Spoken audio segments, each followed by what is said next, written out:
We can't embrace the losing formula that says only tax cuts will work for every problem we face, that ignores critical challenges like our addiction to foreign oil, or the soaring costs of healthcare, or falling schools and crumbling bridges and roads and levees. I don't care whether you're driving a hybrid or an SUV. If you're headed for a cliff, you've got to change direction. The president speaking in Williamsburg, Virginia tonight, speaking to assembled Democrats there, sort of hitting the nail on the head about the whole problem with the ongoing stimulus debate in Washington. Let me elaborate on that by getting really simple here for a second. The economy is in crisis because people aren't buying enough stuff. There's supply, right? People make stuff that is to be sold, and then there's demand. Demand is buying. Right now, there's not enough buying.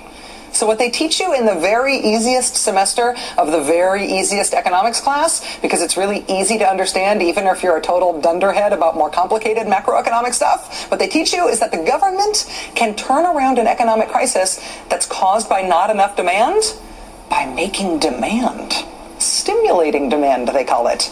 Economic stimulus. On the continuum between rocket science and duh, understanding the concept of economic stimulus is closer to duh. It is not the most complicated policy idea. If no one else has anything to spend and the economy is collapsing because of it, the government should spend, and it should try to spend in a way that gets everybody else spending too. That's the whole kit and caboodle. That's the whole idea. Last night, 90% of Senate Republicans voted for something they called an economic stimulus that had zero government spending in it. That's like calling a rack of lamb a fruit cocktail. That's a big, neat tax cut bill, you guys, but how about we get back to the idea of economic stimulus? You know, to save ourselves from having to eat cat food while we live in our cars for the rest of our lives? It is reality check time here. Economic stimulus, most efficiently, is government spending.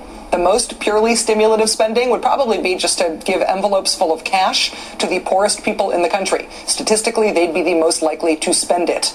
In the absence of a political reality that would make something like that possible, an almost ideal strategy is government spending, say, on infrastructure, of which the American Society of Civil Engineers just said we could use $2.2 trillion worth. It's good jobs that can't be outsourced immediately, that have the long-term benefit of dragging our country into the 21st century in terms of our ability to compete economically with the rest of the world.